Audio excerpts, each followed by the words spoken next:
So this is Mike Rosenberg. Welcome you to segment 4 of the first session of Strategy and Sustainability. If you remember in the last session, we were talking about the differences between the way people in business see the world, at least in my view, or many people in business, of course there are exceptions, and the way many environmentalists and activists see the same issues. In this session, I'm going to try to explain why those differences exist. And I think a lot of it is because much of the concern we have about the natural environment is fairly recent in historical terms. The whole thing started more or less with the Industrial Revolution, which is really the first time that people started to live in such concentrated cities where industrial processes began to contaminate the air and the water, and people were getting sick in ways which they had not done before when they lived on the land. This created a whole movement of people who were concerned about what was going on, and even philosophers like Emerson started to write about what is the right relationship between man and nature. He inspired, amongst others, Henry David Thoreau, who wrote On Walden Pond. These kinds of guys are the ones who inspired even more people. One of them was President Teddy Roosevelt, President of the United States at the early part of the last century. And Roosevelt is actually very well known in the United States for being kind of the champion of national parks, the champion of protecting parts of the wild spaces in the country from industry and from modern society. In the picture, he's with John Moore. John Moore is the founder of the Sierra Club. And together, these guys built the Yosemite National Park. Roosevelt's also credited with leading the fight for Yellowstone, which is in the other picture. So this is really when this stuff started, and it was not that long ago. Now, the interest in starting to regulate business actually started, in my view, even after the Second World War in the 1950s. Now, there's a Professor Bill Kovarik from the University of West Virginia, and Bill has done a good job on his website kind of outlining the history of the whole thing, and I've adapted these slides from Bill's work. So if you want to go back to that, you can. In the 1950s, what really caught people's attention were what was called killer fogs. In 1948, a number of people were killed in a town in Pennsylvania, actually on Halloween night, because of the way the climate was, the way the cloud cover kind of kept a bunch of chemical processes close to the ground, and a number of elderly people were killed in their sleep because of the fumes coming off of the factories. In England, in London, in 1952, 4,000 people died over a weekend because of the toxic foam, the toxic fog, what became called smog. Similar things happened in New York City and in Los Angeles, where 1,000 people died over a weekend. These killer fogs really caught people's attention and really made civil society kind of stand up and fight for clean air. In the same time period, the American government was testing atom bombs.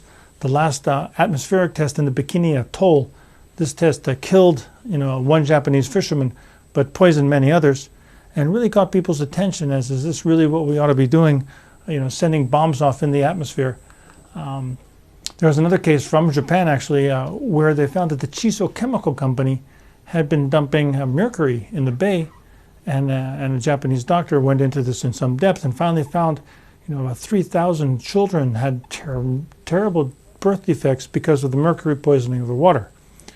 And I remember being a kid back in the 60s and early 70s in the United States being told, be careful where the fish come because it might have mercury poisoning in it.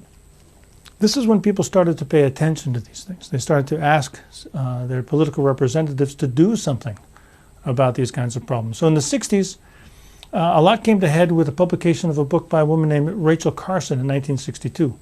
Mrs. Carson was a nature writer for the federal government, and she was very concerned about the spraying of DDT, a fantastic pesticide on the use of mosquitoes. And we'll talk a little bit more about this in one of the other, in the future in this course. But Mrs. Carson was concerned that we didn't really know the long-term effects of DDT. And yes, it can kill mosquitoes, but maybe it's going to kill bugs and other worms and leave the birds in the sky with nothing to eat, so that the spring would come and it would be silent because there'd be no birds. CBS 60 Minutes did a series on, a special program on Mrs. Carson, and all of that eventually got some public attention, and the President of the United States actually got involved with a commission looking at DDT, which was eventually banned 10 years later. Congress passed the Clean Air Act in the United States. Similar legislation was passed in different parts of the world. In 1966, President Kennedy signed a ban on testing nuclear weapons in the atmosphere. And then in 1969, Life magazine published this picture of the Cuyahoga River in Cleveland, Ohio, on fire. Now, it actually turned out that the picture wasn't from the 1969 fire. It was an old picture, but Life published it anyway. But the river had been catching fire every now and again because of the pollutants coming out of the steel factories in Cleveland. And due to a whole bunch of things, sometimes the river would catch fire. And people said, rivers can't catch fire. And this really, got people really upset and really to start demanding some attention to these issues. In 1968, an American astronaut took this picture from orbit around the moon, and he called it Earthrise. So it's a picture of the Earth coming in the morning. And this picture traveled the world. It was kind of the first time that anybody had seen the Earth as this blue marble hanging in space. Really started to change public perception. In 1970, we had the first Earth Day. 20 million people in the streets. A Wisconsin senator got people together, worked with the hippies and the environmentalists, to say, hey, we need to celebrate the Earth, we need to protect the Earth. In 1972, the EPA and NOAA were created in the United States, and similar agencies started to pop up all over the world. The powers of the world, the entire UN got together to publish what was called the Stockholm Declaration in 1972 with 21 principles. And in fact, that document is as good as anything we've published since. And it really took, one thing which is interesting is how many years it took from the publication of the Stockholm Declaration to the Paris Agreement on what to do about the climate. So really, this stuff started then, is the point I'm trying to make. Also in the 70s, there were a number of serious incidences, the Love Canal event, which we'll talk about a little bit more in session 5. This is where they found that the Hooker Chemical Company had buried toxic waste a generation before some homes were built on the same piece of land, and the kids started getting sick.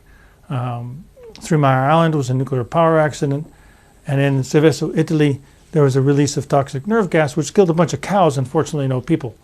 But all of this kind of pushed for more and more environmental awareness.